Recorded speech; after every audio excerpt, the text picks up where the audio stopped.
Right now, we are dealing with a serious global crisis. As this crisis worsens, we're looking for information to better understand the world around us.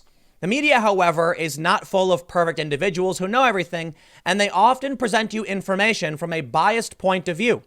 They'll pretend like they're not, but they will give you bad information. Case in point, this story. A new poll shows a startling partisan divide on the dangers of the coronavirus. Most Democrats are a lot more worried than Republicans. Now, on the surface, they try and make it seem like Republicans don't care about the virus at all, like they don't think it's a real thing. They've tried claiming that Donald Trump said the virus was a hoax. Donald Trump said the politicizing of the virus was a hoax. Trump had accused Democrats of saying he was doing a bad job and not responding properly to make a political situation so they could gain brownie points with voters. Trump never said the virus itself was a hoax. He went on to say that they were taking it very seriously. While I think Trump could have done a better job initially, the media lied. Now, once again, we are seeing what many people will assume to be lies. It is true to a certain degree that Republicans are less likely to think the coronavirus is a serious threat than Democrats. When it comes to products being bought, we've seen stories in the past that Democrats are more likely to go out and buy supplies, surprisingly. Now, I was talking to some people, and here's the response I got. The issue is that conservatives typically already have the supplies.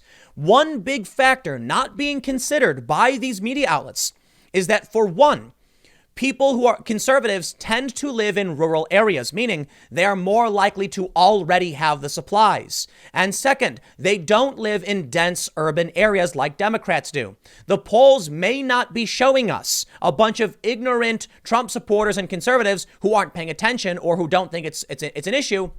It may be showing us the urban versus rural divide. If you live in the middle of nowhere, I've lived in a semi-rural area. Yes, I had some supplies because I'm like, hey, I'm 40 minutes away from the nearest store, from the nearest police department. You want to be able to be self-sustainable to a certain degree. In that regard, a city folk individual who's got a bodega just underneath his apartment doesn't stock up. He says, if I need it, I'll go downstairs. So when the news breaks, the people who live in cities say, I better go buy supplies. And the conservatives say, it's a good thing I've got my supplies already. They're then asked, are you worried that you or a friend will catch this virus? Democrats who live in big, dense cities say yes. And conservatives who live in rural areas say, no, I don't live near everyone and I've got my supplies. These polls don't show us the mentality. But of course, that's what the media will try and tell you. And it may be because they're just unlearned people who live in a bubble. I don't know. Let's read. Vox says, a new NBC News Wall Street Journal poll has revealed sharp partisan divides between Americans over the coronavirus pandemic. The poll found 68% of Democrats are worried that someone in their family could catch the virus, while just 40% of Republicans and 45% of independents share that concern.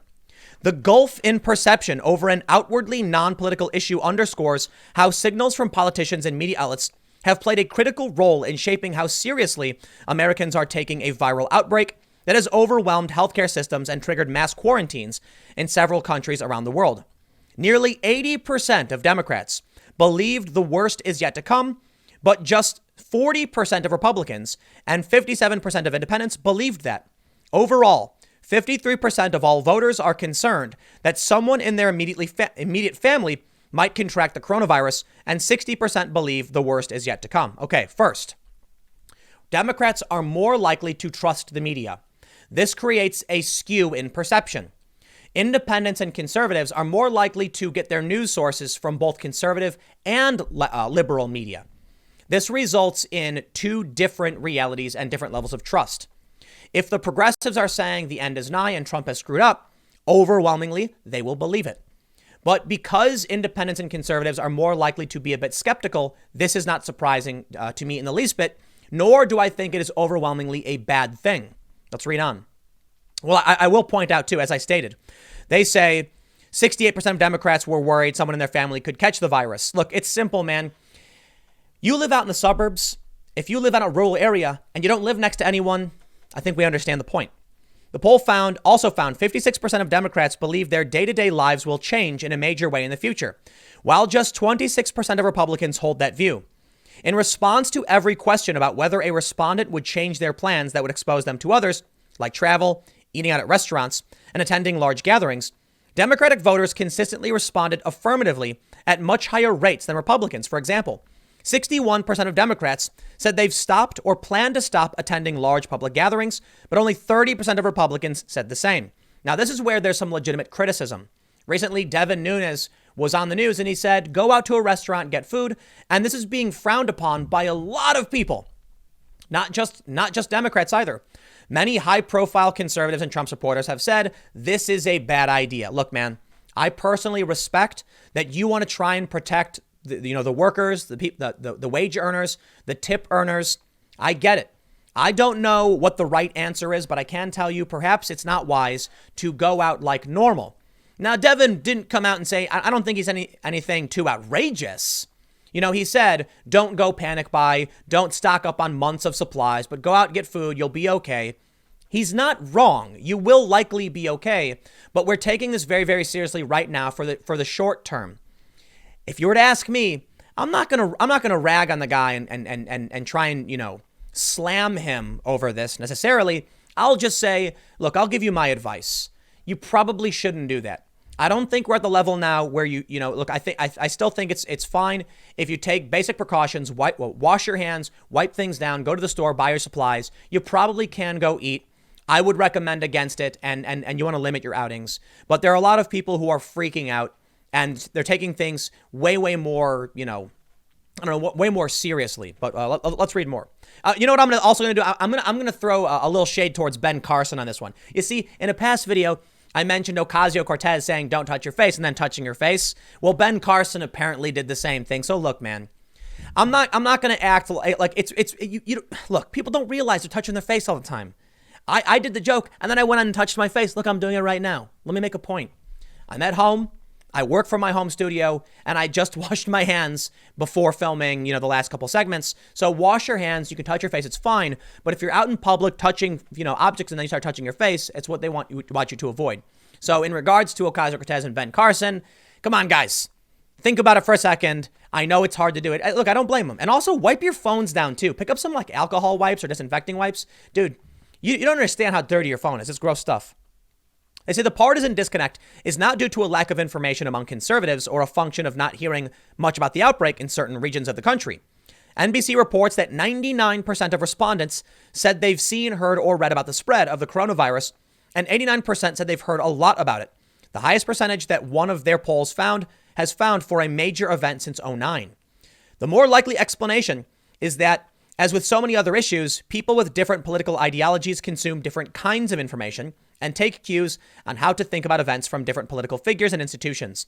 Given that Donald Trump and media institutions that cater to conservative audiences like Fox News have been downplaying the issue from day one, it's not surprising that Republican voters are not nearly as alarmed as Democrats. Still, as the virus spreads and more people know someone affected, the typical partisan divides might not hold. I gotta say, I find this strange. Trump downplayed it. I criticized him. I know my audience isn't overwhelmingly diehard Trump supporters, but I think alternative media hasn't done a horrible job. I shouldn't say alternative media, but a lot of conservative-leaning commentators have been very serious about this. A lot of Trump supporting personalities on Twitter were absolutely serious about this. And I think there is a mixed reaction, but I don't think the issue is that Fox News and Trump are downplaying it. I think the issue is that typically conservatives are more skeptical of what they read in the media, and it's the media's fault. Trust in media is down, particularly among independents and Republicans. So look, I don't blame anybody for not listening to what the media has to say. And I'll make this point. This is the point of the video. This segment right now is telling you why it's difficult to trust the press on this. They're not giving you adequate context as to why Republicans aren't as concerned about their family catching the virus. Republicans are typically in rural areas. I said it for the third time now, but that's the point of the video. Not to reiterate the same point, but to just say, I'm trying to explain to you, and perhaps this video should be for Vox. If you want to understand why people don't trust you, yes, coronavirus has been politicized, and I will also blame the Democrats. We saw many people on the left trying to inject policies or bills. We then saw them accusing Trump of doing all these things, so Trump fired back. We saw the Washington Post say Trump is politicizing this, but then say, let's politicize this. If that's the case, Don't be surprised when, for political reasons, people don't trust you when you come out with this information. All I can really say is I would recommend social distancing. I am not personally super concerned. If I have to go to the store to pick something up, I'm not worried about it. Just don't huddle around people. Don't rush into the toilet paper aisle. Wash your hands. Use hand sanitizer. Many stores are providing, wipe down, those disinfecting wipes for shopping carts and stuff. I think you'll be fine. I think for the most part, if you go to a restaurant, you'll probably be fine, but I would recommend against it. I know it's bad for the wage earners and the tip earners. We're taking an economic hit here. Let's figure it out. I'll tell you, I don't want to tell you what to do. I'll put it this way. I think I personally would not listen to what Devin Nunes had to say, but you can if you want, if you think I'm wrong. I do not think I'm the smartest person in the world or that I have all the answers. I can just tell you how I feel and how I'm going to respond. Let me just wrap this up by saying the media has not been doing a good job on this. It is not the fault of conservatives and Republicans who are downplaying this. I would say the fault lies with the press that has routinely politicized this, who started screeching that Donald Trump was going to try and cancel the election. I'm not exaggerating on this one. They were like, what if Trump tries to cancel the presidential election? Calm down, man. That's not the case. But I'll wrap it up there. Keep this one short. Thanks for hanging out. I'll see you all tomorrow at 10 a.m. And the podcast will be up at 6:30 p.m. as per usual on all podcast platforms. I'll see you next time.